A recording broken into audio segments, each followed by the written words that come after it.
चलिए, तो आप सभी स्क्रीन पर देख सकते हैं, ये 9वीं इकाई का सिलेबस है। ठीक है, 9वीं इकाई के अंदर हमें इतने इतने विषय पढ़ने हैं। हमें रामायण के विषय में पढ़ना है। ठीक है, रामायण की क्या विषय वस्तु है और समाज क्या है, उसका साहित्यिक महत्व, आख्यान वगैरह कितने हैं उसके विषय में। महाभारत के विषय में भी इसी प्रकार से पढ़ना है हमें, और इसके बाद हमें पुराणों के विषय में पढ़ना है। और 3 जो हैं ये रामायण महाभारत पुराण, ये हो जाएंगे। तो उसके बाद हमें स्मृतियों के विषय में पढ़ना है, अर्थशास्त्र का जो सामान्य परिचय है वो पढ़ना है, लिपि का जो इतिहास है उसके विषय में हमें थोड़ा बहुत पढ़ना है, और अभिलेखों का जो सामान्य परिचय है उसके विषय में हमें पढ़ना है। मतलब 3 और 4 ये 7 विषय हमें पढ़ने हैं। और ध्यान रखिएगा, सामान्य इकाई है तो बहुत ज़्यादा विस्तार से हम नहीं पढ़ेंगे। ठीक है, अब आपको ऐसे नहीं करना है कि आपको ये 9वीं इकाई के विषय में कुछ अध्ययन करना है और आपने किसी से पूछा, उन्होंने आपको किसी पुस्तक का नाम बता दिया कि जा करके आप इस पुस्तक में से पढ़ लेना, है ना। और उसमें केवल रामायण के ऊपर जो कंटेंट होगा मेरे हिसाब से वही 50-60 पेज का हो जाएगा कम से कम, है ना। तो हमें इतना नहीं पढ़ना है। इसमें से जितने भी टॉपिक हैं, इसमें से एक तो सब में से हर बार क्वेश्चन नहीं आते, है ना। अगर आते भी हैं तो 1 या 2 आ सकते हैं बस। रामायण में से आएगा तो बस 1 या 2 प्रश्न आ सकता है, इसके अलावा तीसरा प्रश्न नहीं आएगा, है ना। तो हमें इसी के हिसाब से पढ़ना है कि हम लोग संक्षिप्त रूप से इसका अध्ययन करें और वो प्रामाणिक भी हो और उसका परीक्षाओं से संबंध भी हो। ठीक है, यहाँ तक की बात स्पष्ट होगी। अब आगे हम लोग चलते हैं रामायण पर। तो जब भी हम किसी ग्रंथ के विषय में पढ़ते हैं तो आप लोग ध्यान रखिएगा कि हमें उसका जो काल है उसके विषय में भी क्या बोलते हैं, उसका मंगलाचरण जो है, इसके विषय में हम लोग जानकारी थोड़ी सी इकट्ठा करते हैं। रामायण का जो काल है, देखिए ये जो हम लोग जो शास्त्रीय प्रमाण वाले जो लोग मानते हैं, वे तो मानते हैं कि 9 लाख वर्ष पूर्व रामायण हुआ था। ठीक है जी, 9 लाख वर्ष पूर्व माना जाता है। और बाकी इस समय के जो विद्वान हैं, अधिकतर विदेशी विद्वानों का ही मत मिलता है संस्कृत के सभी ग्रंथों की कालगणना में, जो अप्रमाणिक होता है। ठीक है, तो फिर भी हमें परीक्षाओं के हिसाब से उसको याद करना पड़ता है। लेकिन रामायण के संदर्भ में ऐसा कुछ किसी का मत मिलता नहीं है जो थोड़ा सा भी प्रमाणिक हो। ठीक है, तो इसीलिए मुख्य जो इसका समय है वो माना जाता है 9 लाख वर्ष पूर्व, जो शास्त्रीय मत है। और आगे हम लोग चलते हैं रामायण के मंगलाचरण पर। ठीक है, यहाँ से इसकी कथा वस्तु शुरू हो जाएगी और आप सभी को बहुत ध्यानपूर्वक समझना है ना। अब आज बहुत ज़्यादा विस्तार से समझाने वाला आज मेरा सेशन ये नहीं होगा। थोड़ा थोड़ा समझते जाएंगे और हमें क्या पढ़ना है, कितना पढ़ना है, उसी को हमें इसमें समझना है। चलिए, तो रामायण का ये मंगलाचरण है। अब देखिए समय ज़्यादा हो चुका है, लोग आ रहे हैं, है ना। ऐसे स्क्रीन की रिकॉर्डिंग में समस्या हो जाती है। स्क्रीन में ये जो दिख रहा है आपको PDF, ये दिखता नहीं है ना। चलिए, अब किसी को भी एडमिट नहीं किया जाएगा, जितने लोग आ गए बस इतने ही पढ़ेंगे। चलिए, तो रामायण का मंगलाचरण इस प्रकार से है। तपः स्वाध्याय निरतम तपस्वी वाग विदाम्बरम नारदम परिपप्रच्छ वाल्मीकिर मुनि पुंगवम। ठीक है जी, ये रामायण का मंगलाचरण है। तो आप सभी को पहली बात तो ये है, याद रखना है कि मंगलाचरण कौन सा है। तो ये श्लोक है रामायण का मंगलाचरण। अब इसमें क्या बातें की गई हैं इसी को हम लोग समझते हैं। तो सबसे पहले ये वाल्मीकि ही है ना, वाल्मीकि ही शब्द को ले लीजिए कि महर्षि वाल्मीकि ने परिपप्रच्छ अर्थात प्रश्न पूछा। ठीक है, किससे पूछा? तो नारदम परिपप्रच्छ, वाल्मीकि मुनि ने महर्षि वाल्मीकि ने नारद मुनि से प्रश्न पूछा। ठीक है, और ये वाल्मीकि कैसे थे? तपस्वी वाल्मीकि थे। ठीक है, तपस्वी वाल्मीकि मतलब महर्षि वाल्मीकि जो तपस्वी हैं, उन्होंने नारद से प्रश्न पूछा। ठीक है, अब इसके अलावा जितने भी शब्द हैं सभी क्या है ना, तपः स्वाध्याय निरतम वाग विदाम्बरम और मुनि पुंगवम, ये तीनों शब्द नारदम के विशेषण हैं, नारद जी के विशेषण हैं ये। ठीक है, अब नारद जी कैसे हैं? तो पहले बता रहे हैं तपः स्वाध्याय निरतम, अर्थात नारद जी सदैव तप और स्वाध्याय में ही लगे रहते थे। ऐसे कौन है? नारद जी। वाग विदाम वरम, वाक का मतलब होता है वाणी, विदाम मतलब वाणी का जिसके पास ज्ञान हो, ठीक है, वाणी को जानने वालों में जो वरम, वरम का मतलब होता है श्रेष्ठ, ठीक है। तो ऐसे कौन है? नारद जी हैं, ठीक है। तो नारद जी क्या है? वाग्वेत्ता है, एक कुशल वक्ता है, एक श्रेष्ठ वक्ता है, ऐसा मान सकते हैं। और आगे एक अंतिम विशेषण कहा गया मुनि पुंगवम, अर्थात मुनियों में क्या है? वो पुंगवम, श्रेष्ठ हैं। ऐसे कौन है? नारद जी। तो तपः स्वाध्याय निरतम नारदम, वाग्विदाम्बरम कह नारदम, और मुनि पुंगवम कह नारदम। सम्यक।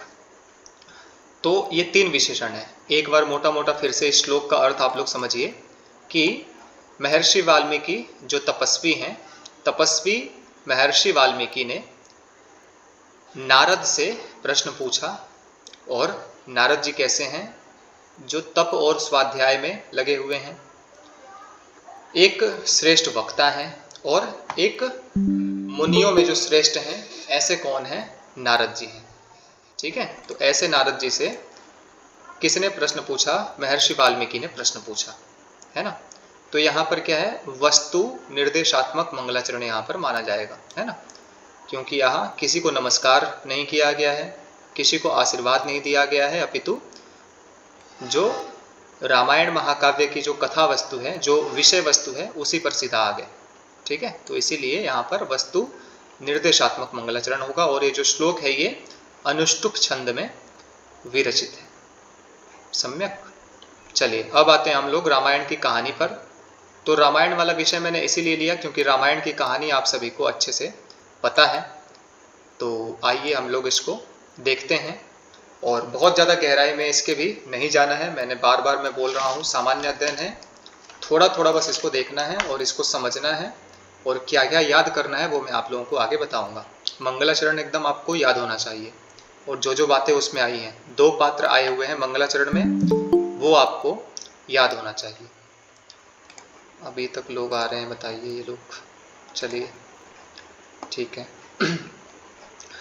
तो रामायण के विषय में अब यहाँ पर बातें होंगी कि रामायण क्या है। इसके लिए ये भूमिका वाला भाग है, तो ये बहुत ज़्यादा महत्वपूर्ण नहीं है, लेकिन फिर भी हम लोग शुरू कर रहे हैं तो थोड़ा सा उसके विषय में भी जान लेते हैं। तो संस्कृत वाङ्मयस्य आदि काव्यम भवति रामायणम। तो एक बात याद रखेंगे कि रामायण क्या है? संस्कृत वाङ्मय का आदि काव्य है। रामायण को संस्कृत वाङ्मय का आदि काव्य कहा जाता है, ठीक है। तो संस्कृत वाङ्मय का जो आदि काव्य है रामायण है, इसीलिए रामायण के जो रचयिता है महर्षि वाल्मीकि, इनको आदि कवि कहा जाता है। तो आदि काव्य रामायण और आदि कवि महर्षि वाल्मीकि, याद रखेंगे। आगे कह रहे हैं, रामायण को ही थोड़ा सा, रामायण जो शब्द है इसी को स्पष्ट करेंगे आगे तक। तो रामस्य अयनम रामायणम, ठीक है। रामस्य अयनम रामायणम। रामस्य अयनम, अयनम का मतलब काफ़ी सारा होता है, काफ़ी सारे इसके अर्थ होते हैं। अयनम का अर्थ मार्ग भी होता है, अयनम का अर्थ चरित भी होता है ना। तो जिसमें राम का चरित हो उसे क्या कहते हैं? रामायणम, है ना। जहाँ पर राम का चरित हो वही कहलाएगा रामायणम। आगे एक लाइन दे रहे हैं, रामो रमयताम वरः रामो नाम जनैः श्रुतः। अर्थात रामो रमयताम वरः। रमयताम का मतलब क्या होता है?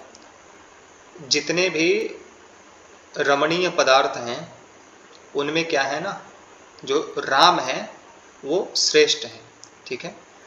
रमणीय कह सकते हैं जिससे मन को प्रसन्नता हो, मन को आनंद मिले।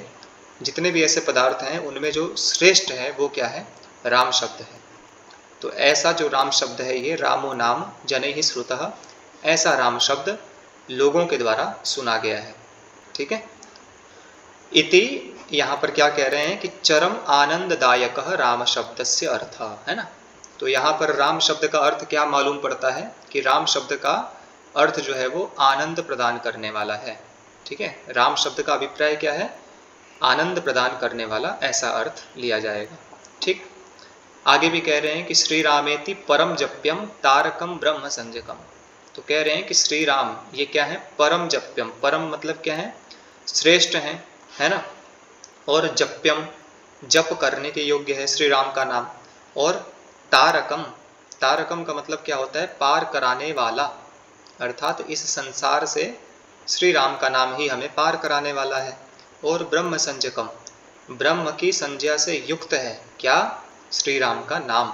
ठीक है, तो श्री राम का नाम श्रेष्ठ है, पवित्र है, ठीक है, और ये जप करने के योग्य है, हमें इस संसार से पार कराता है, और यह ब्रह्म का ही दूसरा नाम है, ब्रह्म की ही संज्ञा है।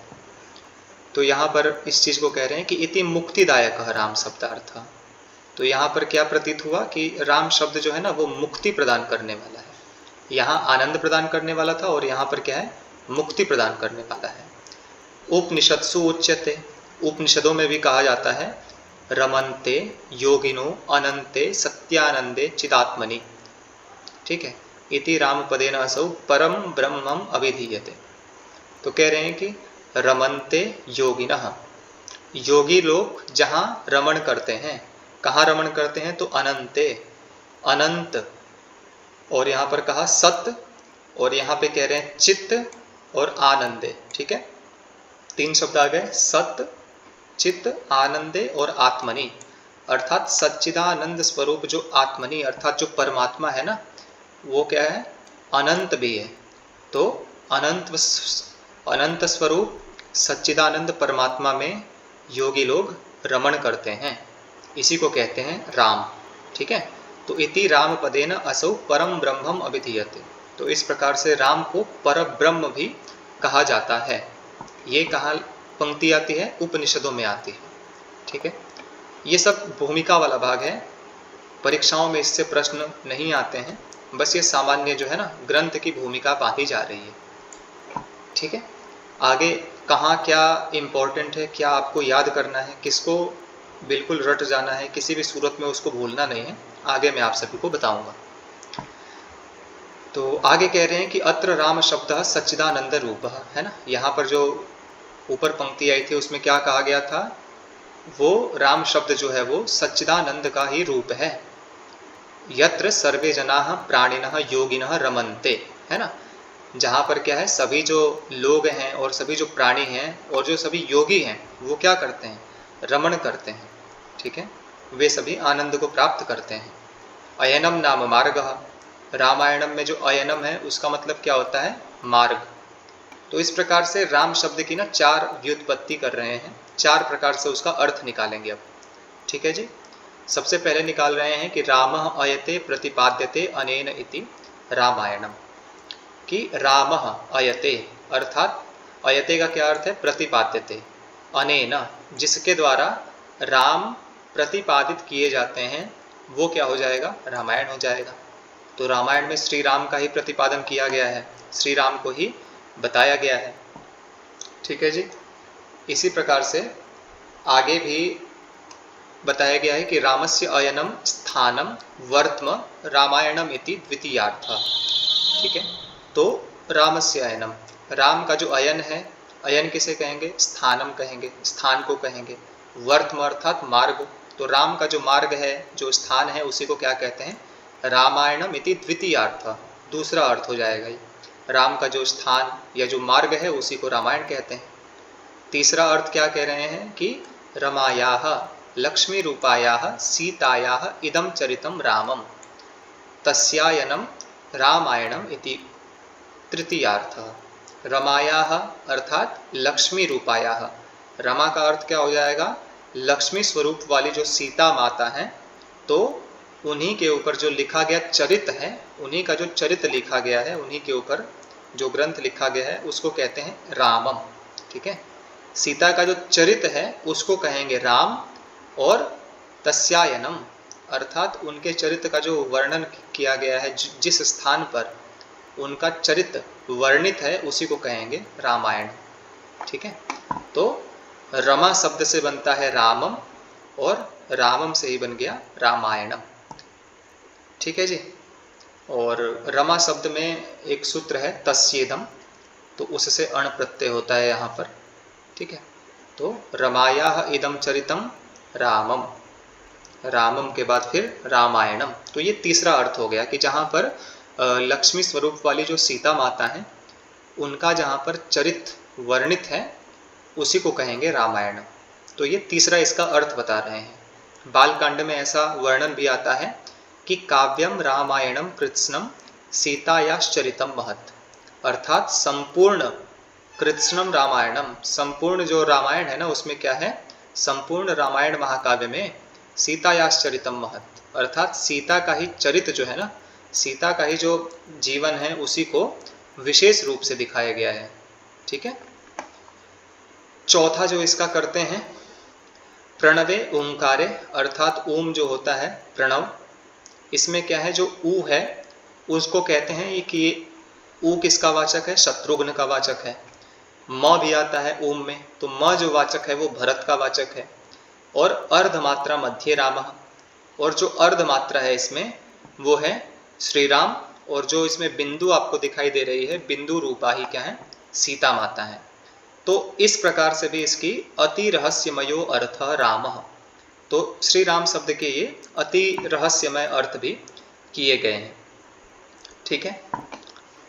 भूमिका भाग है, इसको आपको रटना याद करना कुछ भी जरूरी नहीं है। ठीक है। यहाँ से परीक्षाओं में प्रश्न बहुत नहीं आए हैं कभी भी आज तक, बस ये भूमिका भाग है। तो इसको पढ़ने के बाद हम लोग अपनी मुख्य विषय वस्तु पर चलेंगे। तो एवं प्रणवार्ध मात्रायाः मार्गः रामायणमिति उच्यते, तो इसी प्रकार से प्रणव की जो अर्ध मात्रा का जो मार्ग है उसी को रामायण ऐसा बोलते हैं, ऐसा चौथा अर्थ है। ठीक है। अब आते हैं इसके विषय पर। तो वस्तुतः रामः एव हिंदू संस्कृते प्रधान आराध्यः सर्वेषाम् आश्रयः इति अपि उच्यते। तो राम क्या है ना, राम ही क्या है, हिंदू संस्कृति के जो प्रधान आराध्य हैं, प्रधानता से उनकी आराधना की जाती है। सर्वेषाम् आश्रयः, श्री राम क्या है, सभी के आश्रय हैं, ऐसा भी कहा जाता है। इति अपि उच्यते। आगे बता रहे हैं कि एवं मर्यादा पुरुषोत्तमस्य भगवतः श्री रामचंद्रस्य चरित्रम इतिहासः कृति कीर्ति यत्र वर्ण्यते तद रामायणम इति फलितोऽर्थः।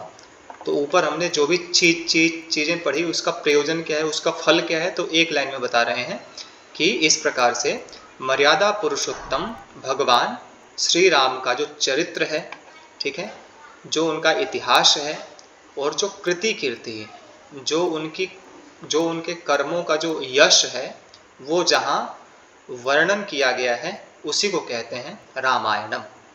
रामायण में ही श्री राम के सारे महान कार्यों का उल्लेख है ना, उनके चरित्र का उल्लेख है, उनके इतिहास का उल्लेख है। ठीक है। तो इसीलिए इसको रामायणम ऐसा कहते हैं।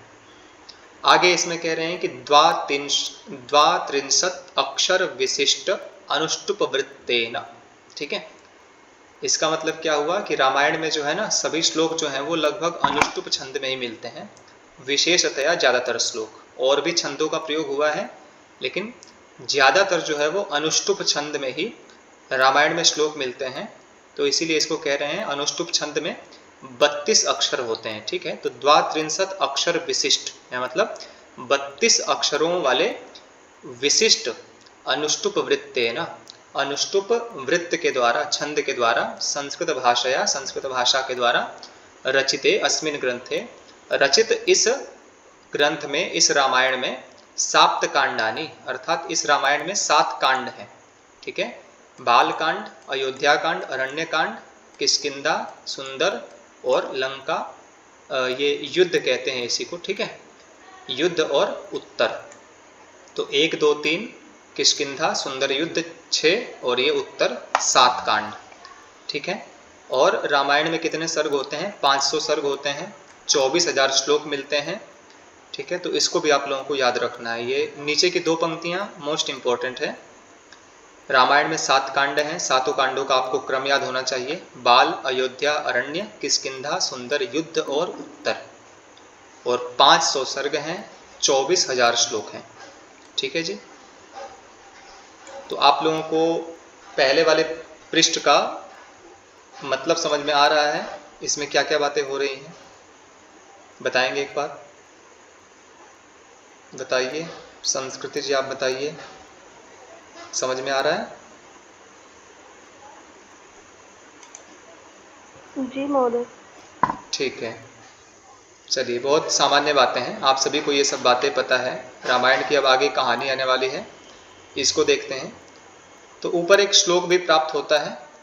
इस श्लोक में रामायण की जो तुलना है ये एक वृक्ष के साथ की गई है।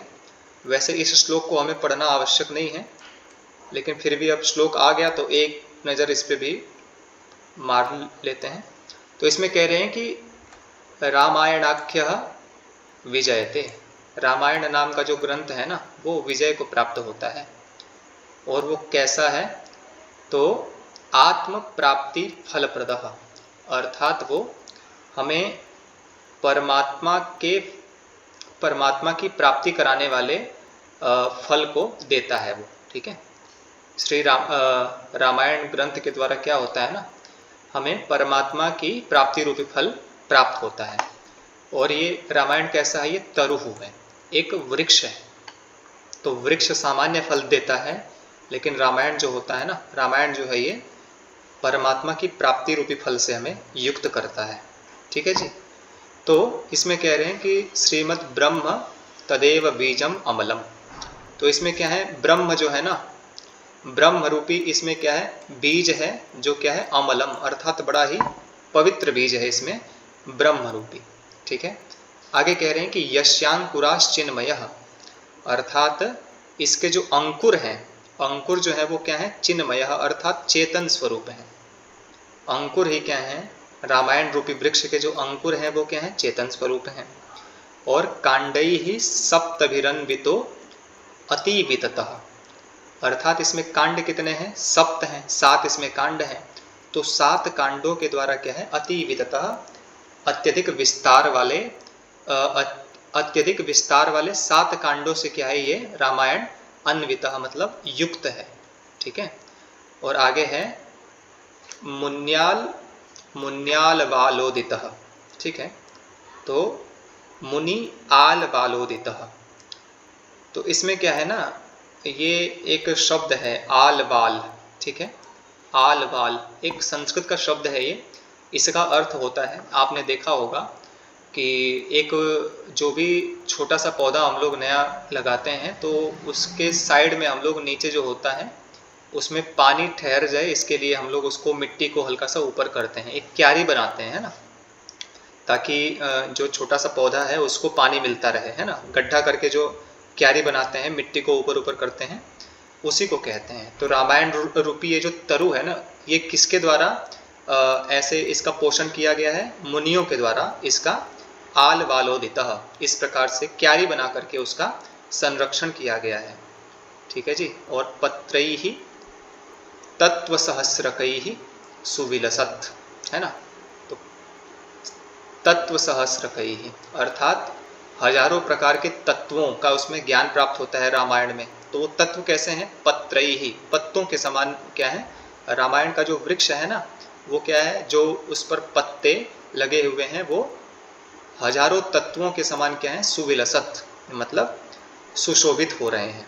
ठीक है, सुशोभित हो रहे हैं। और आगे क्या है? विलसत शाखा सतैहि पंचभी। ठीक है, मतलब 500 शाखाओं से ये क्या है? रामायण युक्त है। 500 शाखाएं का मतलब 500 सर्ग। तो ऐसा ये वृक्ष है। ठीक है, ये श्लोक महत्वपूर्ण नहीं है, याद नहीं करना है आप सभी को। ठीक है, बिल्कुल भी याद नहीं करना है। याद क्या करना है? रामायण में 7 कांड होते हैं, ये आप लोगों को ये याद रखना है। ठीक है, और 7 कांडों के अंदर भी आप लोगों को याद रखना है कि 7 कांडों में कितने सर्ग हैं और कितने श्लोक हैं। ठीक है, श्लोक नहीं याद करेंगे तब भी चलेगा, श्लोक वगैरह तो पूछा नहीं है, लेकिन सर्गों की संख्या को पिछली परीक्षाओं में पूछा गया है। ठीक है, तो आप सभी को याद रखना है। बाल कांड जो सबसे पहला है, इसमें 77 सर्ग हैं। अयोध्या कांड में ये 119 है। ठीक है, ये 1 है, आप लोग इसको ठीक कर लेंगे बाद में अपना जब भी नोट्स वगैरह बनाएंगे।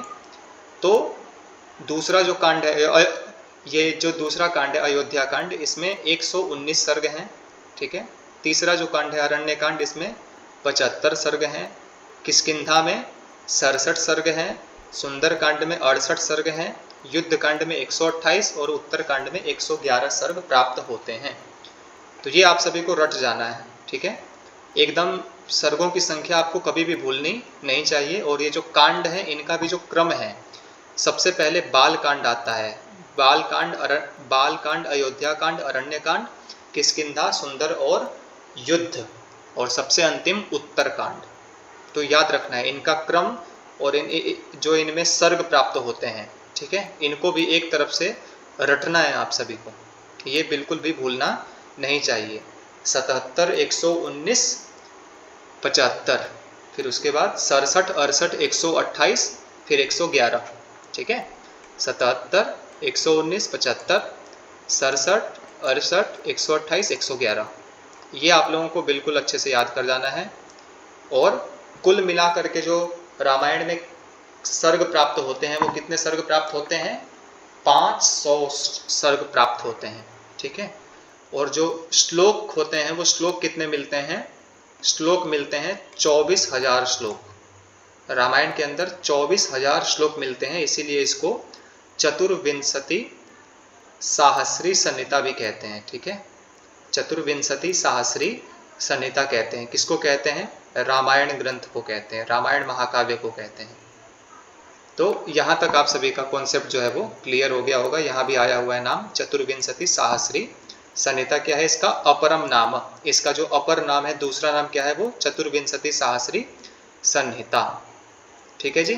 तो ये 7 कांड और इसके जो सर्गों की संख्या है ये आपको याद होना चाहिए, बिल्कुल किसी भी कीमत पे ये भूलना नहीं है। चलिए, और इसमें सर्गों में एक चीज़ और देख सकते हैं कि श्लोक संख्या कितनी कितनी, मतलब कौन सा सर्ग सबसे छोटा है और कौन सा सर्ग सबसे बड़ा है। तो जो सबसे छोटा है वो किष्किंधा कांड प्राप्त होता है ना, क्योंकि इसमें 67 सर्ग हैं। और सबसे बड़ा जो सर्ग है वो युद्ध कांड का प्राप्त होता है। तो इन पर भी थोड़ा सा आप लोग फोकस करेंगे, ठीक है। किष्किंधा सबसे छोटा सर्ग और युद्ध कांड सबसे बड़ा सर्ग। आगे हम लोग चलते हैं। अब मुख्य जो हमारा कथा वस्तु है, रामायण की विषय वस्तु यहाँ से स्टार्ट हो रही है कि रामायण में क्या क्या बताया गया है। तो रामायण चूँकि आप सभी ने पहले भी सुना है, पढ़ा है, इसीलिए मैंने इसी टॉपिक को लिया कि आप सभी को ये बहुत ज़्यादा कठिन ना लगे। लेकिन कुछ चीज़ें इसमें हैं जो आपको याद करनी ही पड़ेंगी, लेकिन बहुत सारी ऐसी चीज़ें होंगी जो इस कक्षा में बैठते हुए ही मैं आप सभी को तैयार करा दूंगा, ठीक है। 1 मिनट।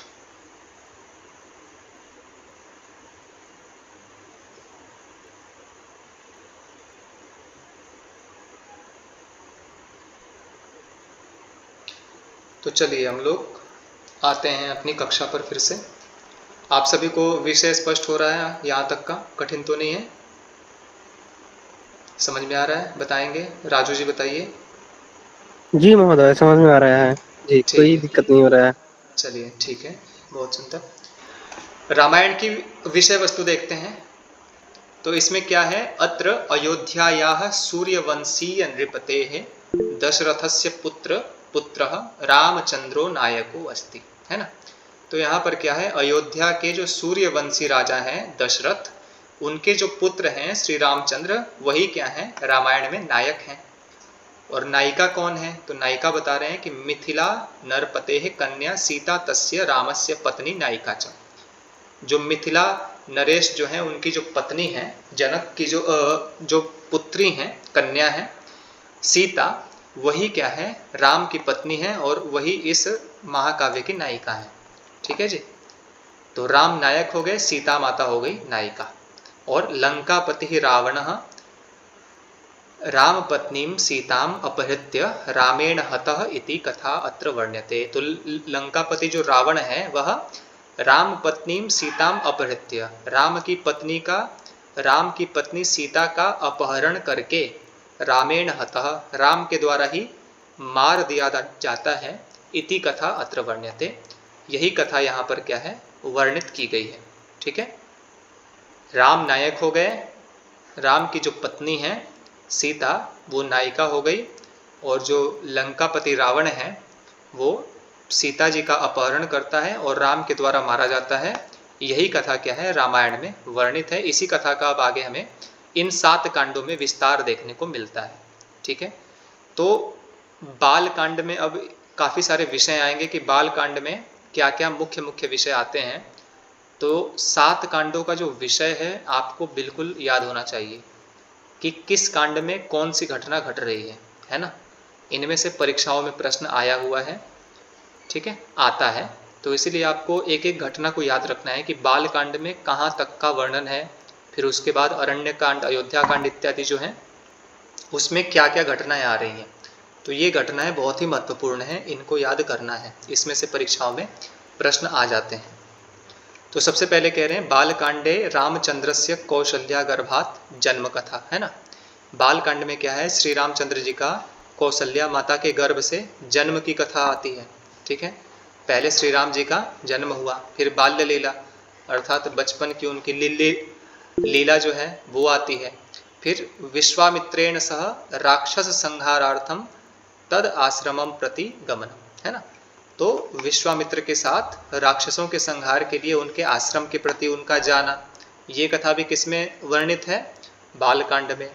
तत्र विश्वामित्रात् दिव्यास्त्र लाभ, वहाँ पर क्या होता है, विश्वामित्र जी उनको दिव्य अस्त्रों को प्रदान करते हैं।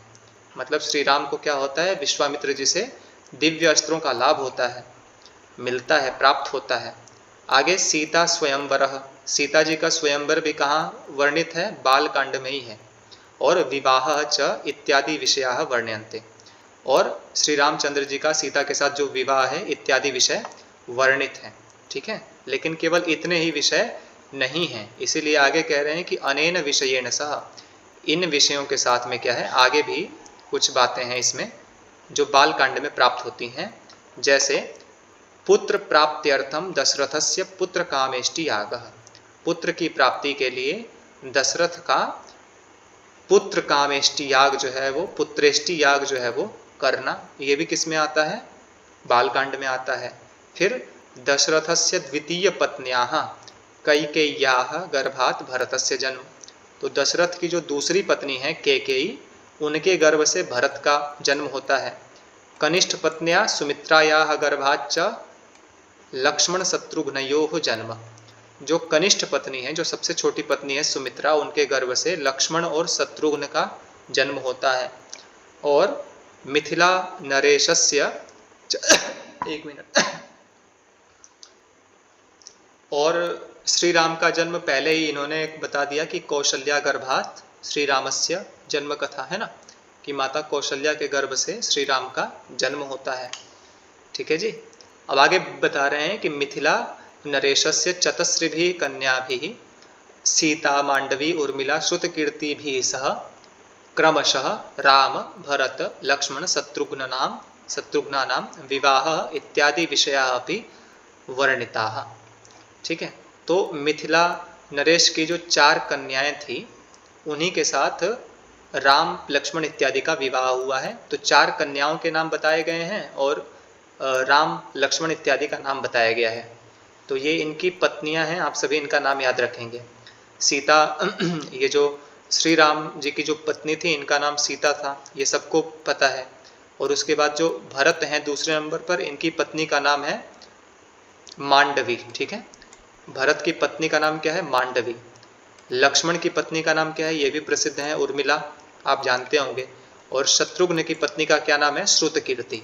तो ये याद रखेंगे, राम लक्ष्मण भरत शत्रुघ्न सीता मांडवी उर्मिला और श्रुतकीर्ति, ये चारों नाम चारों क्रम से याद रखेंगे। और याद करने में थोड़ा सा मैं और आपकी हेल्प करता हूँ। जैसे राम की पत्नी का नाम सीता था, ये तो आप कभी भी भूलने वाले नहीं हैं, है ना। और जो लक्ष्मण है उनकी पत्नी का नाम उर्मिला है ना। आप सभी ने बहुत बार सुना भी होगा कि सीता माता की तपस्या बहुत बड़ी थी, क्योंकि उन्होंने वन में इतने सारे दुख झेले। लेकिन उर्मिला की तपस्या भी थी जो वो भी बहुत विशाल थी, है ना। जिनका पति उनसे दूर हो गया हो 14 वर्षों के लिए, उन्होंने अपना जीवन कैसे जिया होगा, ठीक है। तो इस प्रकार से लक्ष्मण जी की पत्नी का नाम उर्मिला था, ये भी आप लोगों को याद हो जाएगा, आप सभी ने सुना भी होगा ये प्रसंग। अब 2 लोग बचे, तो जो भरत हैं उनकी पत्नी का नाम क्या है, मांडवी है, ठीक है। तो भरत जो है ना, जो भ शब्द है वो क्या है, प वर्ग के अंतर्गत ही आता है ना, प फ ब भ, है ना। और प वर्ग के अंदर ही मांडवी का जो म है ना ये भी आता है, प फ ब भ म और ये भ, तो आपस में इनको आप जोड़ करके याद कर सकते हैं। और शत्रुघ्न की पत्नी का नाम श्रुतकीर्ति है, तो शत्रुघ्न में भी स है, श्रुतकीर्ति में भी स है। तो इस प्रकार से आप लोगों को ये चारों नाम जोड़ करके याद कर लेना है। और अंतिम जो घटना है बालकांड की वो कौन सी है? रामचंद्र स्वयंवरे शिव धनुर्भंगम कृत्वा सीतया सह ऊढ़। श्री राम ने क्या किया? स्वयंवर में शिव जी के धनुष को तोड़कर भंगम कृत्वा सीतया सह ऊढ़, अर्थात सीता जी के साथ उनका विवाह हो गया। ठीक है, ऊढ़ अर्थात विवाह हो गया। तो आप सभी को समझ में आ गया, श्री राम जी का जन्म होता है, ठीक है, और उसके बाद ये विश्वामित्र जी के आश्रम में जाते हैं, है ना, वहाँ पर अस्त्रों का लाभ होता है, राक्षसों का संहार करते हैं, ठीक है। और इस बाल कांड में ही दशरथ जो है वो पुत्रेष्टि यज्ञ करते हैं, और जो इनकी तीनों पत्नियां हैं इनके गर्भ से श्री राम, लक्ष्मण, भरत और शत्रुघ्न का जन्म होता है। फिर इनका विवाह हो जाता है और उसके बाद श्री राम जी जो हैं इन्होंने शिव के धनुष को तोड़ा जो था वो भी बाल कांड के अंतर्गत ही आता है। ठीक है, तो इतनी घटनाओं को याद रखना है। इन घटनाओं में से भी परीक्षा में कई बार प्रश्न पूछा हुआ दिखाई देता है। ठीक है, आगे हम लोग चलते हैं। दूसरा कांड है, यह दूसरा अयोध्या कांड है। अयोध्या कांड के अंतर्गत क्या बता रहे हैं कि अयोध्या कांडे रामचंद्रस्य राज्याभिषेकोद्घोषणा। अयोध्या कांड में रामचंद्र जी के राज्याभिषेक की घोषणा होती है। फिर मंथरा कूटनीति, मंथरा फिर कूटनीति करती है, कैकेयी को भड़काती है। फिर कैकेयी वर याचना, कैकेयी क्या करती है? दशरथ से वर की याचना करती है। फिर रामचंद्र से पितृसत्य पालन पूर्वकम लक्ष्मण सीताभ्याम सह वनानुगमनम। तो रामचंद्र क्या करते हैं? पिताजी का जो वचन था उसका पालन करते हुए लक्ष्मण और सीता के साथ वन में प्रस्थान कर जाते हैं। और पुत्र के वियोग में दशरथ से मृत्यु, दशरथ जी की मृत्यु हो जाती है। और आगे भरत जो है वो मातुलालयात प्रत्यावर्तनम, ठीक है, और रामम प्रत्यानेतुम भरतस्य वनानुगमनम। ठीक है, तो ये भरत जो है वो मातुलालय से लौट जाते हैं। और आगे क्या है कि रामम प्रत्यानेतुम भरतस्य वनगमनम, राम को लेने के लिए, ठीक है, प्रत्यानेतुम मतलब वापस लाने के लिए जो है भरत जाते हैं वन में। ठीक है, और रामेण प्रदत्तायाः पादुकायाः भरतेन संग्रहणम इत्यादि विषयाः उल्लिखिताः सन्ति, है ना। फिर श्री राम जी वापस तो आते नहीं हैं, तो क्या करते हैं? भरत को अपनी पादुका दे देते हैं और बोलते हैं कि आप इन्हीं को लेकर के जाओ और इन्हीं को संभाल के रखना। ठीक है, मतलब वो खुद नहीं आते हैं, है ना। तो इस प्रकार के जो विषय हैं ये अयोध्या कांड में वर्णित हैं। तो आप सभी को ध्यान रखना है कि राम जी का सीता के साथ विवाह बाल कांड में हो जाता है। अयोध्या कांड में उनके राज्याभिषेक की घोषणा होती है, मंथरा की कूटनीति, कैकेयी वर मांगती है, और इस प्रकार से दशरथ की मृत्यु होती है। फिर भरत वन में जाते हैं श्री राम को लाने के लिए, और राम स्वयं नहीं आते अपितु अपनी पादुका को दे देते हैं। ठीक है, और वो पादुका को लेकर के भरत जो है वो आ जाते हैं अयोध्या में। ठीक है, अब तीसरे कांड में चलते हैं, अरण्य कांड में। अरण्य कांड में क्या विषय है? तो अरण्य कांड में अब ये लोग वन में प्रस्थान करते हैं। ठीक है, वने भ्रमताम सीता राम लक्ष्मणानाम पंचवटी आगमनम, है ना। वो लोग पंचवटी में आ जाते हैं, वन में घूमते हुए सीता राम लक्ष्मण जो है वो पंचवटी में आ जाते हैं। तो पंचवट्याम लक्ष्मणेन रावण भगिन्याः शूर्पणखायाः नासिका छेदनम। पंचवटी में क्या होता है? शूर्पणखा जी आती हैं, तो फिर लक्ष्मण क्या करते हैं? उन जो शूर्पणखा थी, रावण की जो भगिनी थी, उनकी नासिका का छेदन करते हैं, उनकी नासिका को काटते हैं वो। ठीक है, और फिर उसके बाद खरदूषण संहार, फिर उसके बाद खरदूषण का भी संहार होता है। ठीक है, और उसके बाद क्या होता है? मारीचस्य, खरदूषण का भी वध होता है इसी में। और उसके बाद जो मारीच होता है वो क्या करता है? मारीचस्य माया कांचन मृग रूप धारणा। मारीच क्या करता है? एक सोने का मृग बन करके, है ना, माया का रूप धारण करके उनके पास जाता है। फिर उसके बाद सीता जी का अपहरण हो जाता है ना। रावण भी वहां पर जा करके फिर उसके बाद सीता जी का अपहरण कर लेता है। जटायु उनकी रक्षा करने के लिए जाता है तो जटायु का भी क्या हो जाता है, इसमें मृत्यु हो जाती है। फिर राम लक्ष्मणयोः कबंधेन सह साक्षात्कार, ठीक है, तो राम लक्ष्मण कबंध से मिलते हैं, ठीक है, और रामचंद्रेण सबरी मुखोच्छिष्ट बदरी फल भक्षणम, रामचंद्र जी क्या करते हैं, सबरी के मुख से उच्छिष्ट अर्थात जूठे किए हुए जो बदरी फलम है, बैर हैं, उन्हीं का भक्षण करते हैं। तो इस प्रकार के सारे विषय जो हैं आपको अरण्य कांड में मिल जाते हैं, ठीक है। आप सभी को सारी कहानी पता है, इसीलिए कहानी का विस्तार नहीं करेंगे। मुख्य मुख्य घटनाएं इसमें लिखी गई हैं, आपको इनको याद कर जाना है, रटने वाली चीज भी नहीं है, बस आपको याद रखना है कि कहाँ से कहाँ तक की घटना किस किस कांड में हो रही है। अब आते हैं किष्किंधा कांड में। तो किष्किंधा कांड में क्या करते हैं, राम लक्ष्मणयोः किष्किंधा पर्वतम प्रति आगमनम, किष्किंधा पर्वत पर जाते हैं ये लोग। फिर वहाँ क्या होता है, तत्र हनुमता सह रामचंद्रयोः मेलनम, वहाँ पर हनुमान से रामचंद्र जी का मिलन होता है। और आगे सुग्रीवेण सह मित्रता, फिर सुग्रीव जी के साथ मित्रता होती है। फिर ये लोग वाली वधम, वाली का वध करते हैं। और सीतान्वेषणार्थम वानर सेनायाः चतुर्दिक्षु गमनम, तो सीता के अन्वेषण के लिए जो वानर सेना थी उसका चारों दिशाओं में गमन होता है, वो लोग सीता जी को ढूंढते हैं। और उसके बाद क्या है, अंगद हनुमतो हो गृध्रराजेण, अंगद और हनुमान का जो गृध्रराज हैं संपाति, वो जटायु के जो बड़े भाई हैं उनके साथ साक्षात्कार होता है, ठीक है। और रावणेन सीता अपहृता इति संपातिना समसूचनम इत्यादि विषया वर्णते, अर्थात वो जो संपाति हैं वो बताते हैं कि रावणेन सीता अपहृता, राम के द्वारा सीता का अपहरण किया जा चुका है। तो ये विषय जो है ये किसमें वर्णित है, किष्किंधा कांड में ये सारे विषय वर्णित हैं। सुंदर कांड में अब चलते हैं। तो सुंदर कांडम रामायण से हृदय मिति कथ्यते, है ना, सुंदर कांड को रामायण का हृदय कहा जाता है, ठीक है। अब आगे एक मिनट, सुंदर कांड क्या है, विशेष है क्योंकि इसको रामायण का हृदय कहा जाता है। आगे अत्र हनुमतः वीरता प्रामुख्येन वर्णिता अस्ति, सुंदर कांड में क्या है, मुख्य रूप से हनुमान जी की वीरता दिखाई गई है। कैसे वीरता दिखाई गई है, हनुमतः समुद्रोल्लंघनम, हनुमान जी क्या करते हैं, हनुमान जी का समुद्र को लांघना ये दिखाया गया है। लंकायाम सीता प्राप्ति, लंका में हनुमान जी सीता जी की प्राप्ति कर लेते हैं, उनको ढूंढ लेते हैं। फिर अशोक वन विध्वंसम, अशोक वाटिका का विध्वंस भी करते हैं। और सीतायाः सकाशात रामांगुलीयकम स्वीकरणम, ठीक है। तो सीता जी को के सामने जो है वो राम जी की जो वो होती है अंगूठी होती है ना, उसको दे करके फिर क्या करते हैं, लंका दहनम, लंका को जलाते हैं। इस प्रकार के विषय कहाँ पर वर्णित है, सुंदर कांड में। तो सुंदर कांड का याद रखना है कि यहाँ पर हनुमान जी की कथा मुख्य रूप से वर्णित है, ठीक है। अब दो कांड बच रहे हैं, शीघ्रता से देखते हैं। लंका कांड को ही कहते हैं युद्ध कांड, ठीक है, युद्ध कांड को ही लंका कांड भी कहते हैं।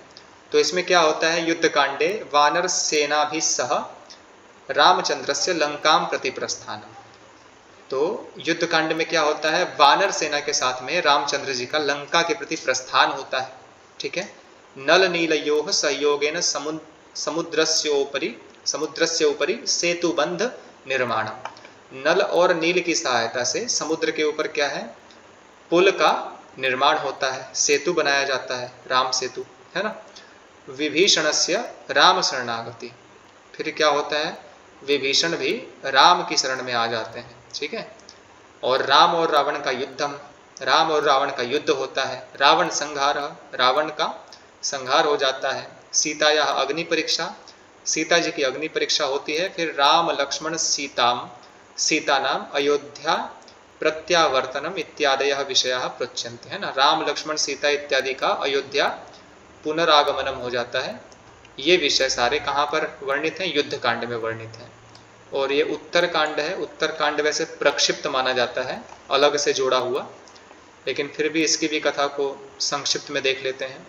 तो उत्तर कांड में क्या है, अयोध्या प्रजा भी सीताया चरित्रोपर्याक्षेपः, उत्तर कांड में क्या होता है कि अयोध्या की प्रजा के द्वारा सीताया चरित्रोपर्याक्षेपः, सीता के चरित्र के ऊपर आक्षेप लगाया जाता है, ठीक है।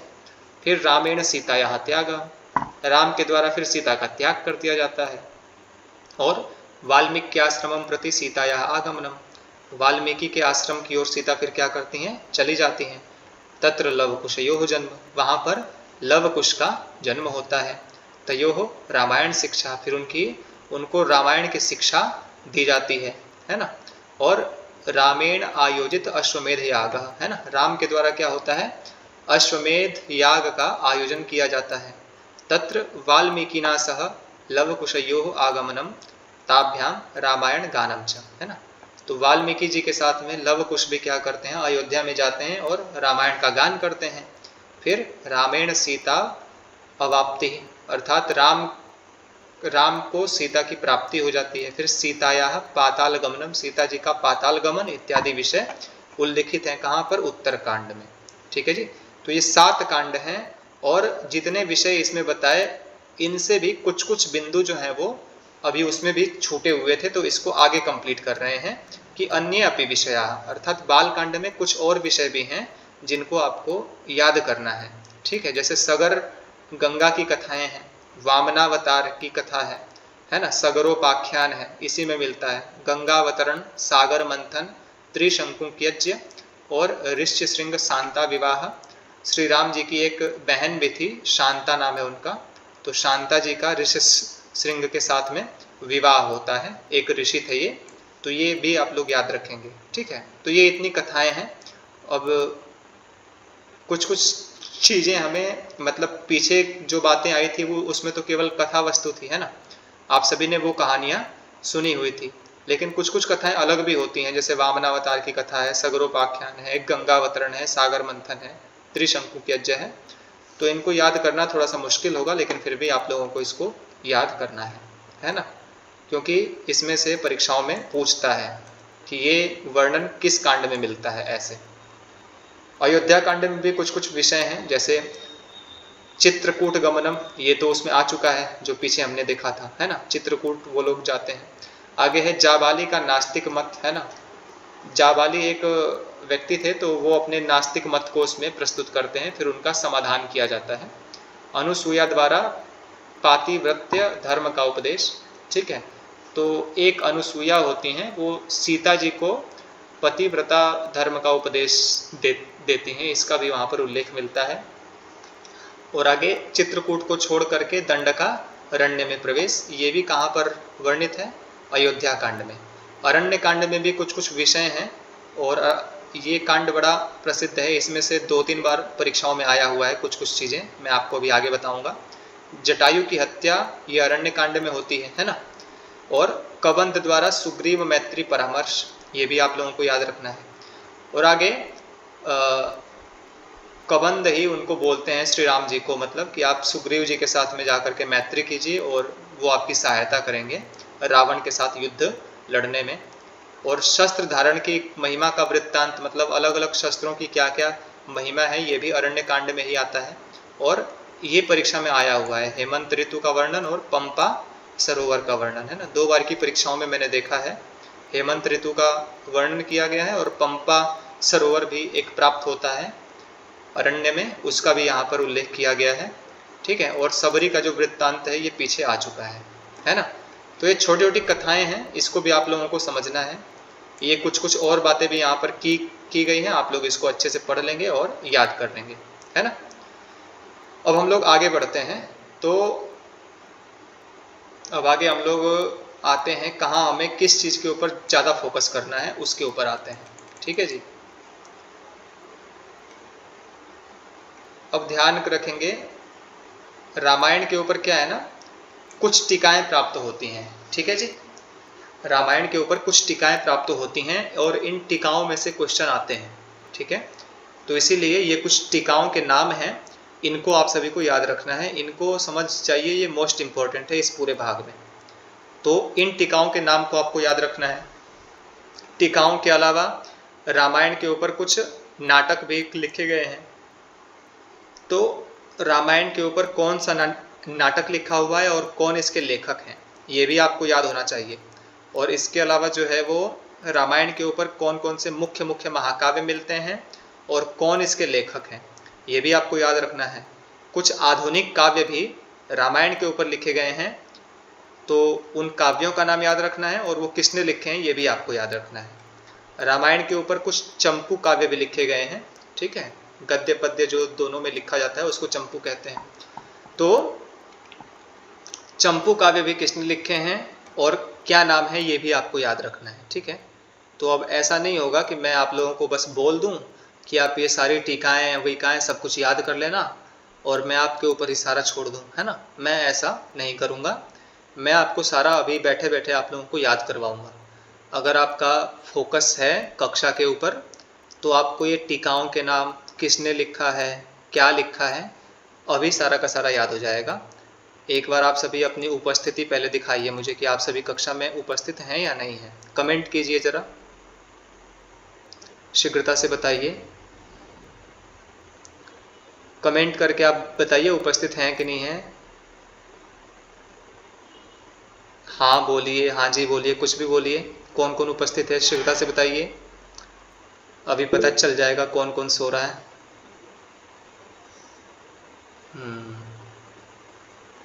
ठीक है, चलिए, बहुत सुंदर, ठीक है, उपस्थित रहिए। अब हम लोग इसको पढ़ते हैं अच्छे से, है ना। तो रामायण की मुख्य मुख्य टीकाएं देखिए, ये ऊपर जो लिखा हुआ है 1 2 3 4 5, ये कुछ मुख्य मुख्य टीकाओं के नाम हैं। जैसे गोविंद राजीय टीका, रामायण भूषण, तिलक टीका, माहेश्वर तीर्थ टीका, शिरोमणि टीका, धर्मा, कूट टीका, ठीक है। तो ये कुछ टीकाओं के नाम है, बाकी नीचे भी कुछ टीकाओं के नाम और उनके टीकाकार जो हैं ये नीचे लिखे गए हैं। तो नीचे वालों को हम लोग देखते हैं पहले। तो सबसे पहले एक रामानुजीय नाम की टीका प्राप्त होती है और रामानुज आचार्य ने इस टीका को लिखा था तो इसीलिए इसको रामानुजीय ऐसा नाम दिया जाता है। इस टीका का कोई भी अन्य नाम नहीं मिलता, ठीक है। तो इसमें कुछ भी विशेष याद नहीं करना है, बस याद रखना है कि आचार्य रामानुज ने कोई टीका लिखी होगी, उसी को रामानुजीय ऐसा कहते हैं, ठीक है। अब आते हैं हम लोग दूसरे के ऊपर। तो सर्वार्थ सार नाम की एक टीका है, ठीक है। सर्वार्थ सार, ये टीकाओं के नाम है, इस तरफ टीकाओं के नाम है और इस तरफ टीकाकार हैं, याद रखेंगे।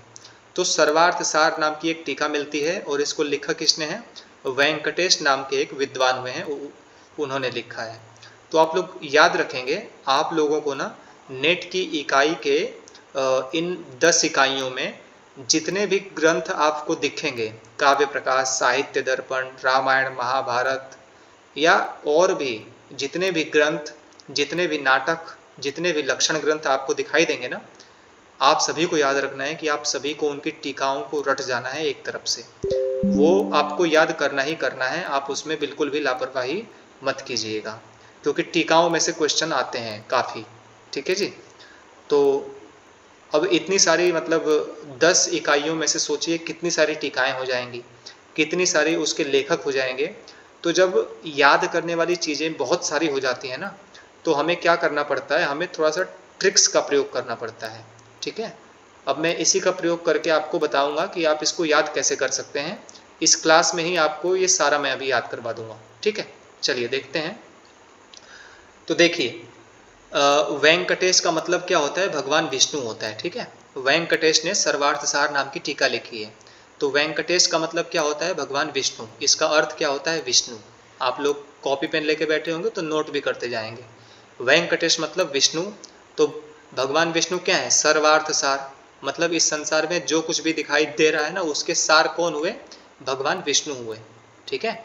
तो सर्वार्थ सार का संबंध स्थापित कर लेना है वेंकटेश के साथ में, और वेंकटेश का संबंध स्थापित कर लेना है इसके साथ में, सर्वार्थ सार के साथ में। तो ये चीज़ आप लोगों को कभी भी भूलेगी नहीं, है ना। वेंकटेश मतलब विष्णु क्या है, इस संसार में जो भी दिखाई दे रहा है ना उसके सार हैं, ठीक है। विष्णु जी ये सबके सार हैं, है ना। कोई कुछ बोल रहा है, हाँ म्यूट रखेंगे आप सभी, ठीक है। आगे तीसरे नंबर पर जो टीका आती है वो है रामायण दीपिका। इसके जो टीकाकार हैं वो कौन है, वैद्यनाथ दीक्षित, ठीक है, वैद्यनाथ दीक्षित। तो आप सोचिए, जब आपका स्वास्थ्य खराब होता है तो क्या होता है, आप वैद्य के पास जाते हैं ना। आपका जब स्वास्थ्य खराब होता है तो आप वैद्य के पास जाते हैं। तो वैद्य क्या करता है, आपको आपका टेस्ट करता है ना। आपका टेस्ट करता है कि आपको क्या प्रॉब्लम है, उसके बाद आपका इलाज करता है, तो फिर क्या होता है, आपका स्वास्थ्य ठीक हो जाता है। तो स्वास्थ्य जिसका ठीक हो जाता है क्या होता है, उसके जीवन में प्रकाश हो जाता है ना, उसका जीवन जो होता है वो प्रकाशमय हो जाता है। तो वैद्यनाथ दीक्षित की रचना क्या हो जाएगी, रामायण दीपिका, है ना। ध्यान रखेंगे कि वैद्य ने चिकित्सा की तो आपका जीवन दीपक की तरह प्रकाशमय हो गया। ठीक है जी। तो वैद्यनाथ दीक्षित दीपिका टीका, रामायण दीपिका टीका, है ना। रिलेशन बना बना करके याद करना है तो कभी भूलेगा नहीं। वेंकटेश का क्या था रचना, सर्वार्थ सार। वेंकटेश मतलब विष्णु, तो ये सबके सार हैं। विष्णु कौन है, सबके सार है। अब आगे चौथे नंबर पर जो लेखक प्राप्त होते हैं टीकाकार, ईश्वर दीक्षित, और इनकी रचना क्या है, विवरण। विवरण इनकी रचना है। तो इसको भी इसी प्रकार से समझते हैं। अगर आपको ईश्वर के संबंध में, ईश्वर को अगर आपको जानना है ना, ईश्वर की अगर आपको दीक्षा लेनी है, ईश्वर के विषय में अगर आपको ज्ञान प्राप्त करना है, तो आप क्या करो ना, इस विवरण को देख लो। विवरण का मतलब क्या होता है, इस प्रकृति को देख लो, है ना। इस प्रकृति में इतने सुंदर सुंदर फूल हैं, फल हैं, पौधे हैं, ईश्वर ने हमें इतना कुछ बनाया है। तो कोई अगर कहे कि मैं नास्तिक हूँ, ईश्वर नहीं मानता, तो उस नास्तिक को कहना कि भाई अगर तुम्हें ईश्वर को देखना है, ईश्वर की अगर तुम्हें दीक्षा चाहिए, तो तुम इस प्रकृति को देख लो, है ना। इसमें इतना कुछ खाने पीने के सामान है, इतनी सुंदर ये प्रकृति है, सब कुछ मनुष्यों के उपकार के लिए ही तो है ना। गौ माता का निर्माण हुआ है मनुष्यों के उपकार के लिए, है ना। तो ऐसे ऐसे सभी जो पशु पक्षी हैं किसके लिए हैं, मनुष्यों के उपकार के लिए ईश्वर ने बनाए हैं। तो ईश्वर को अगर देखना है तो विवरण को देख लो, इस प्रकृति को देख लो, ठीक है।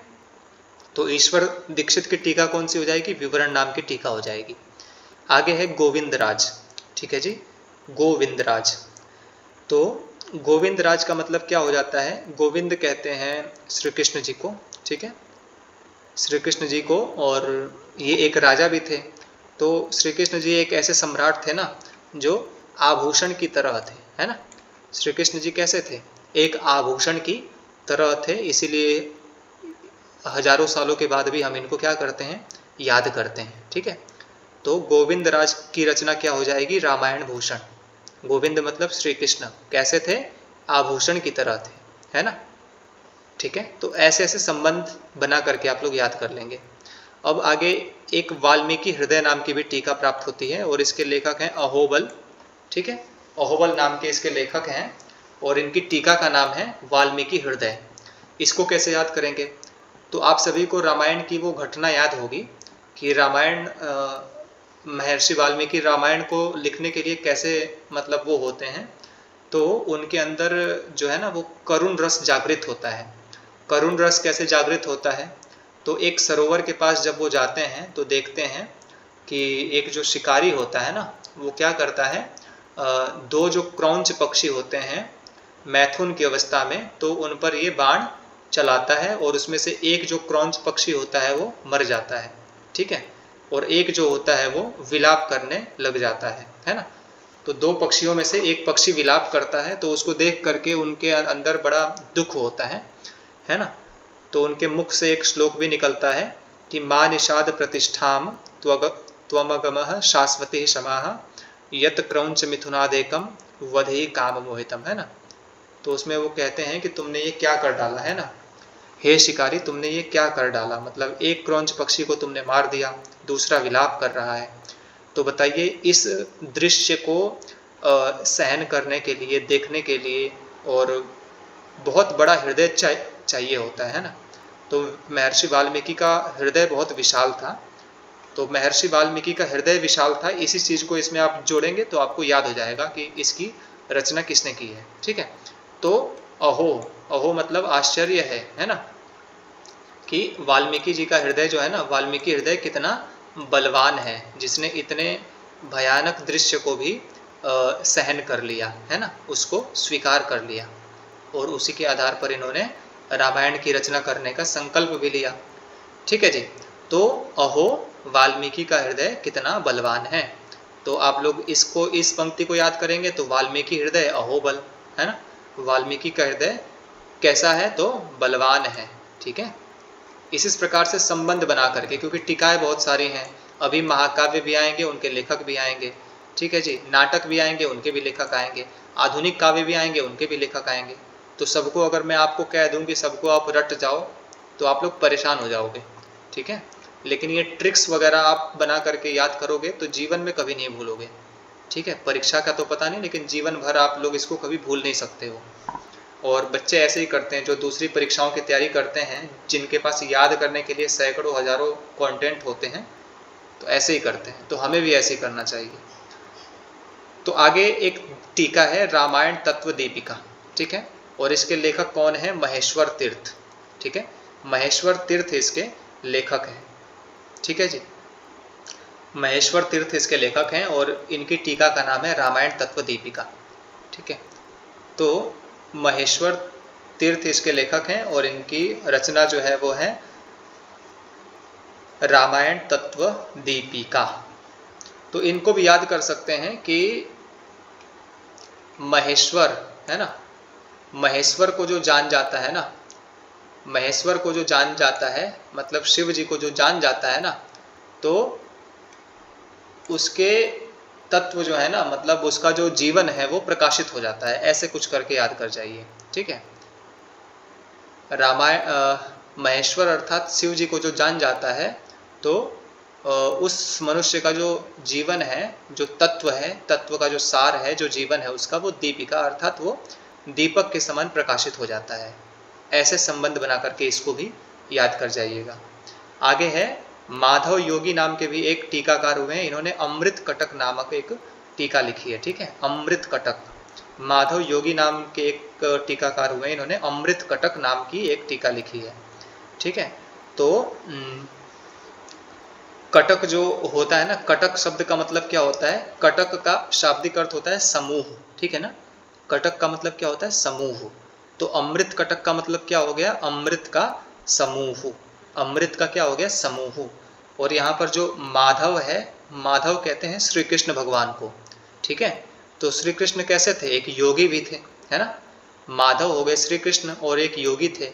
और श्री कृष्ण भगवान कैसे थे? वो अमृत के समूह थे, है ना। अमृत का एक सागर थे। कैसे थे आप सभी को पता ही है ना। भरी सभा में जब द्रौपदी का अपमान हुआ था, तब क्या किया था? श्री कृष्ण जी ने ही उनकी लाज बचाई थी, है ना। धर्म के युद्ध के लिए पांडवों का साथ दिया, है ना, और प्रजा की रक्षा के लिए कंस का वध किया। तो श्री कृष्ण कैसे थे? अमृत का समूह थे, है ना। तो माधव योगी अर्थात जो श्री कृष्ण थे वो कैसे थे? अमृत कटक थे, ठीक है। तो ऐसे रिलेशन आप लोग बना करके भी याद कर सकते हो।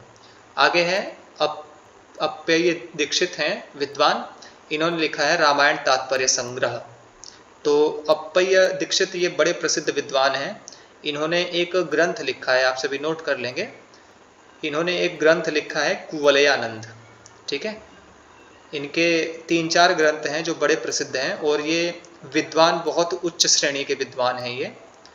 इन्होंने एक ग्रंथ लिखा है, जो मुख्य इनका ग्रंथ है वो है कुवलयानंद, और इस ग्रंथ में अलंकारों का वर्णन है। तो अलंकारों की संख्या जो है वो अलग अलग आचार्यों के लिए अलग अलग है, लेकिन अप्पय्य दीक्षित ने सबसे अधिक अलंकारों का वर्णन किया। इन्होंने 100 से अधिक अलंकारों का इसमें उल्लेख किया है, ठीक है। अप्पय्य दीक्षित ने कुवलयानंद, ठीक है, कुवलयानंद इस ग्रंथ में 100 से अधिक अलंकारों का उल्लेख किया है। और ये इतने बड़े विद्वान थे कि इनके जो ग्रंथ है ना, इसकी कुल संख्या भी 104 ग्रंथ इनके नाम से मिलते हैं। ऐसा विद्वान लोग मानते हैं कि इन्होंने 100 से अधिक ग्रंथों की रचना भी की है, ठीक है। तो ये बहुत ही उच्च कोटि के विद्वान थे। तो इसीलिए इस जो इनकी रचना है रामायण की टीका के रूप में रामायण तात्पर्य संग्रह, ये भी एक विशाल नाम आपको दिखाई दे रहा है, तो समझ जाइएगा कि ये अप्पय्य दीक्षित इसके लेखक हैं, ठीक है। ये नाम सबसे अलग है, रामायण तात्पर्य संग्रह। तो इसके लेखक कौन है? अप्पय्य दीक्षित। और इनके 2-3 और ग्रंथ हैं, इसका भी नाम आप सभी नोट कर लीजिए, काम आएगा। सबसे पहला इनका ग्रंथ प्राप्त होता है कुवलयानंद। दूसरा इनका ग्रंथ मिलता है चित्रमीमांसा, ठीक है जी। पहला ग्रंथ कुवलयानंद, दूसरा ग्रंथ चित्रमीमांसा, तीसरा ग्रंथ वृत्तिवार्तिकम, तीसरा ग्रंथ वृत्तिवार्तिकम, और चौथा ग्रंथ लक्षण रत्नावली। ठीक है, 4 मुख्य ग्रंथ लिख लीजिए, कुवलयानंद, चित्रमीमांसा, वृत्तिवार्तिकम, लक्षण रत्नावली। ठीक है जी, चलिए आगे हम लोग चलते हैं। अंतिम जो हमारे लेखक हैं त्रयंबक मखी, ऐसा इनका नाम है, और इनकी जो टीका है रामायण के ऊपर, इसका क्या नाम है, धर्माकूट। ठीक है, धर्माकूट। तो इसको भी देख सकते हैं। त्रयंबक का मतलब क्या होता है, किसे कहते हैं बताइए, त्रयंबक किसे कहते हैं, आप में से कोई बताइए। प्रमोद जी आप बताइए।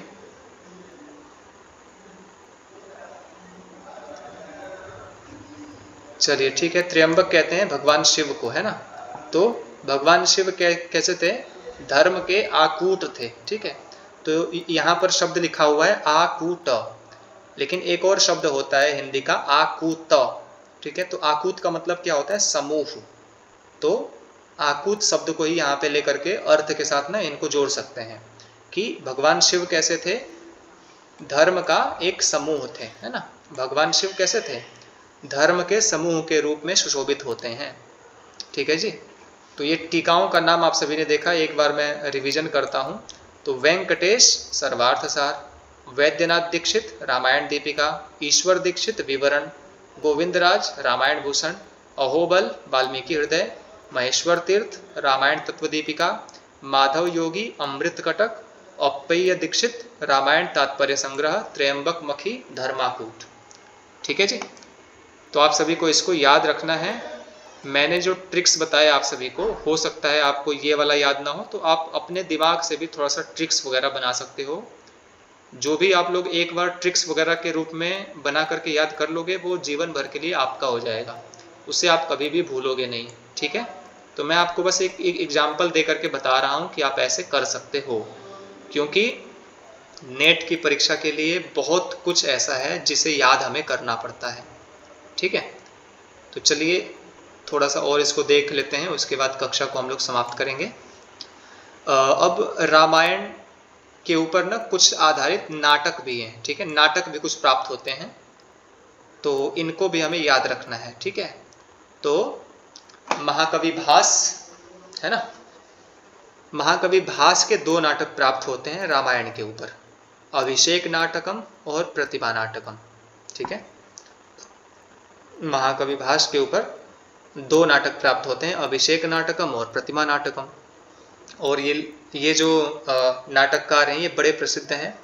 इनका समय जो है वो महाकवि कालिदास जी से भी पहले के हैं ये, और इनके कुल मिलाकर के जो 13 नाटक प्राप्त होते हैं, उसमें से 2 जो हैं वो रामायण के ऊपर प्राप्त होते हैं। ठीक है, तो इनके विषय में हम लोग जो 7वीं इकाई है उसके अंदर भी विस्तार से पढ़ेंगे। तो अभी बस आप लोगों को याद रखना है कि महाकवि भास ने 2 नाटक लिखे हैं, अभिषेक नाटकम और प्रतिमा नाटकम। ठीक है, ये आप सभी को याद करना है।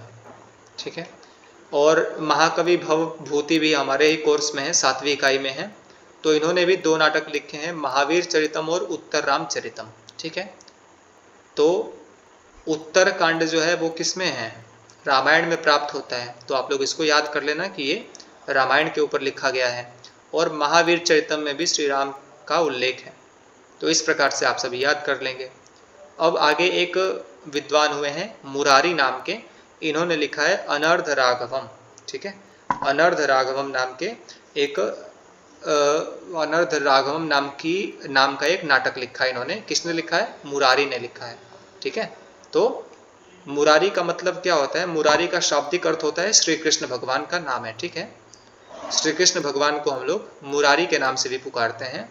तो श्री कृष्ण भगवान कैसे थे, अनर्ध थे। ठीक है, एक होता है अर्ध, अर्ध का मतलब क्या होता है, आधा, और अनर्ध का मतलब क्या होता है, पूरा।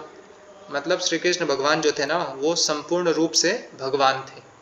तो श्री कृष्ण कैसे थे, अनर्ध थे। ऐसे करके आप इनको याद कर लेना।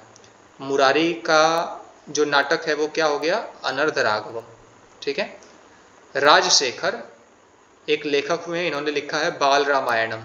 ठीक है, तो राजशेखर जो है वो बाल रामायणम। तो रामायण जो है ना, रामायण बड़ा प्रसिद्ध एक ग्रंथ है, और ये राज मतलब राजाओं के, शेखर मतलब क्या बोलते हैं, शेखर बोलते हैं शीर्ष को, ठीक है। राजाओं के शीर्ष के समान ही ये क्या होता है, राजाओं के शीर्ष पर जो मुकुट होता है ना, उसी के समान क्या होता है ना, ये रामायण भी बहुत हमारे लिए श्रेष्ठ है, ठीक है। तो राजशेखर बाल रामायण, ठीक है, आसान है, रिलेशन आपस में बना बना करके इनको याद कर लेना है। दिंगनाथ कुंदमाला, तो दिंगनाथ में द है, कुंद में भी क्या है, द है, इस प्रकार से इसको याद कर सकते हैं। बाकी कुंद नाम का एक फूल होता है, ठीक है, कुंद नाम का एक फूल होता है, तो कुंद के फूल की जो माला होगी ना, वो क्या होगी, दिंग अर्थात दिशाओं में क्या होगी, वो फैलेगी, है कि नहीं।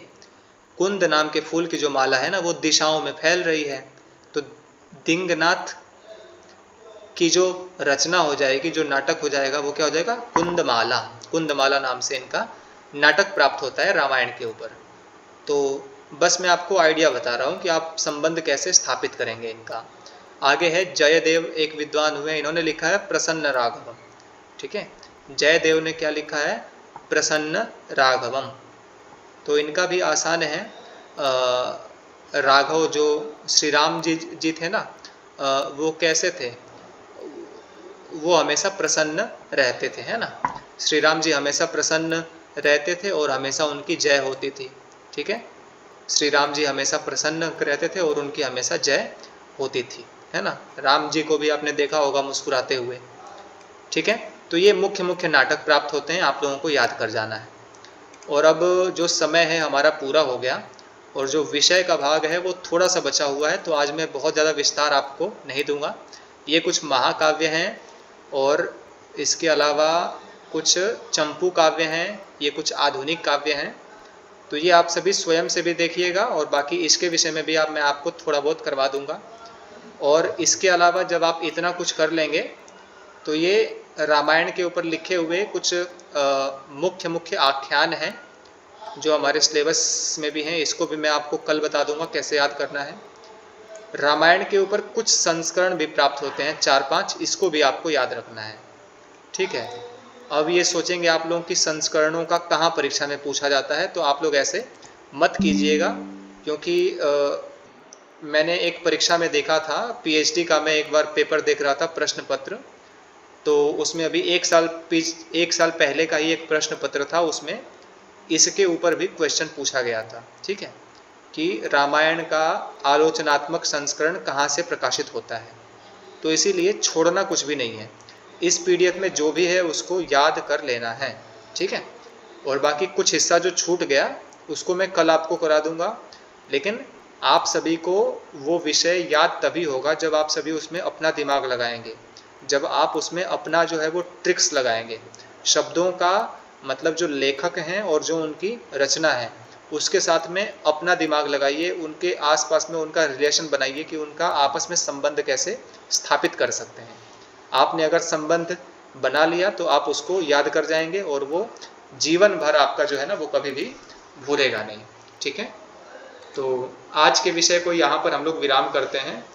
रामायण के लिए थोड़ा सा कल भी हम लोग समय निकाल करके पढ़ लेंगे, 10-15 मिनट केवल, और उसके बाद हम लोग जो दूसरा हमारा टॉपिक है महाभारत वाला, उसको हम लोग कल करेंगे, ठीक है।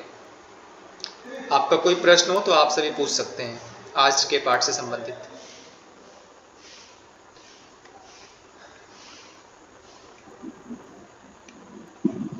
महोदय, रामायण से कोई सूक्त, ऐसे कोई सूक्त नहीं पूछा जाएगा, मतलब कोई सूक्त नहीं होगा? नहीं, सूक्त वगैरह नहीं है, रामायण में सूक्त नहीं मिलते हैं ना, सूक्त वेदों में मिलते हैं, ठीक है। सूक्त वाला जो भाग है वो वेदों में प्राप्त होता है, ठीक है। रामायण महाकाव्य है ना, जी महोदय। महाकाव्य में क्या है, बस श्री राम जी का जो है रामायण, उसकी घटनाएं जो भी है, एक कांडों में विभक्त है ना, तो जो 7 कांड हैं उसी में जो विषय हैं बस उसी को आपको याद रखना है, और ये आपके एंट्रेंस में भी काम आएगा, एंट्रेंस परीक्षाओं में पूछता है ये, है ना। तो ये जी आपके महोदय।